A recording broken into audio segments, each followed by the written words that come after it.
प्यारे मित्रों, आराध्य जीवन सत्संग में आपका हृदय से स्वागत है। मित्रों, क्या आपको लगता है कि बिना शिक्षा अध्ययन किए ज्ञान प्राप्त हो सकता है, या बिना ज्ञान प्राप्त किए किसी भी विषय की पूरी जानकारी हो सकती है? यदि आपका उत्तर ना है तो शायद आप आज के ज्ञान बांटने वालों की नज़र में गलत हो सकते हैं।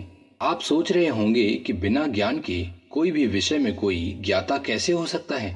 तो सुनिए, ये महाशय ज्ञानी होने का सस्ता रास्ता बता रहे हैं। पत्री की बीच वाली पत्ती पर शहद लगा लीजिए और शंकर भगवान के शिवलिंग पर जाकर उसको बच्चे के हाथ से चिपकवा दीजिए।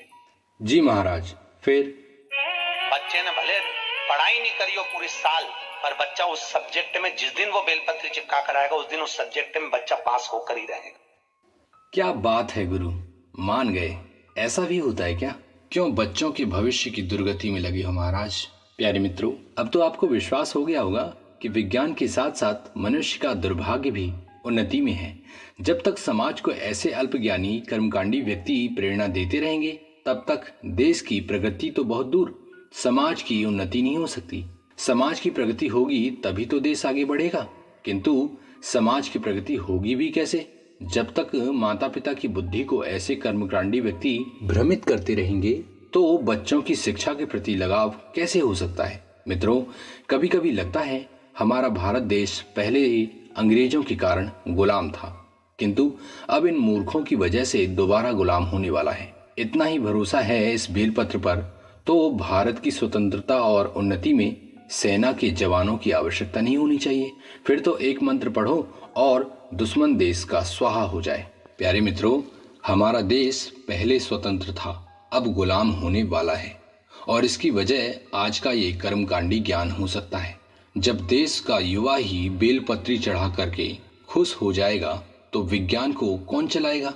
ऐसे ज्ञान से देश में एक पत्ता भी नहीं हिल सकता, क्योंकि ऐसे जड़ बुद्धि वाले लोग देश का बंटाधार करने में लगे हुए हैं। भाई, पूजा पाठ तो समझ में आता है, किंतु इनके मूर्ख भरे ज्ञान से हमारा पेट भर जाएगा क्या? प्यारे, याद रखना, बिना मेहनत की कोई भी उपलब्धि नहीं मिलती। आपने भी दुनिया को ज्ञान देने के लिए पढ़ाई तो की ही होगी। पता नहीं भगवान शंकर ने ऐसा कर्मकांडी ज्ञान कब बनाया था, और वो आपको ही क्यों बताया है? विदेशों में तो किसी को नहीं बताया। जो शिव को नहीं जानते वो शिव की कथा सुना रहे हैं। वाह रे दुर्भाग्य समाज! भारत को ऐसे ज्ञान की आवश्यकता नहीं है, बल्कि अब आध्यात्मिक पारखी ज्ञान चाहिए, जो कि धर्म और विज्ञान दोनों में काम आता है। ऐसे व्यक्तियों को न तो वास्तविक कर्म का ज्ञान है और न ही वास्तविक आध्यात्म का ज्ञान है। ये कहते हैं शिव तत्व, शिव तत्व, शिव तत्व। क्या होता है शिव तत्व? जो इस विषय को सुन रहा है और मस्तिष्क के माध्यम से समझ रहा है, वही तो शिव तत्व है। शिव तत्व बाहर नहीं, भीतर है। जो व्यक्ति इस बात को नहीं जानता वही ऐसे मूर्ख भरी बातों में फंसते हैं। शिव तत्व बाहर नहीं, बल्कि खुद के भीतर है। मित्रों, ये ऐसा भी नहीं बताते। कैसे बता देंगे? पता होगी तब ना। इन्हें तो कर्मकांड से ही फुर्सत नहीं मिल रहा। खुद तो कर्मकांडी के जाल में फंसे हैं और देश को भी कर्मकांडी बनाते ही जा रहे हैं। क्या होगा जब पूरा देश ऐसे अंधविश्वासी ज्ञान में फंस जाए? बड़ी मुश्किल से तो भारत का ज्ञान और विज्ञान में प्रगति हो रहा है। दूसरी ओर ऐसे मूर्ख ज्ञान से भारत को कमजोर करते जा रहे हो।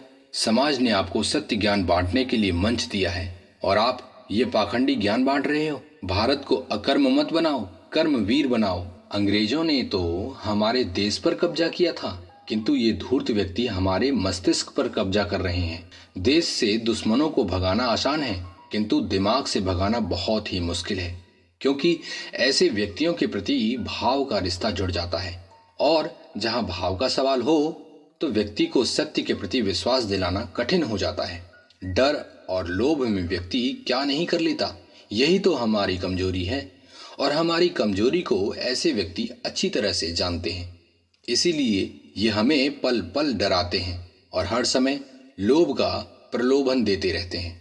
समाज में ऐसे कर्मकांडी ज्ञान का होना ठीक है या नहीं, आज की युवा पीढ़ी को अच्छी तरह से पता है। आज की युवा पीढ़ी को इन दो बातों पर जरूर ध्यान देना चाहिए। पहला तो खुद पर विश्वास करो, और दूसरा ऐसे अज्ञानी व्यक्तियों से दूर रहो। इसीलिए आज के बच्चे पढ़ने पर तो विश्वास करते ही हैं, साथ ही ऐसे कर्मकांडी से दूर भी रहते हैं। मित्रों, आपका विचार क्या कहता है? क्या हम बिना पढ़े ऐसे कर्मकांडी कर्म करके अपनी शिक्षा को बढ़ा सकते हैं या नहीं? कमेंट करके जरूर बताइए। और ऐसे ही आध्यात्मिक ज्ञान के लिए अपने आराध्य जीवन सत्संग में अपना प्रेम यूं ही बनाए रखें। मिलते हैं अगली अमृत प्रेरणा में। तब तक के लिए नमस्कार, धन्यवाद, जय हिंद, वंदे मातरम।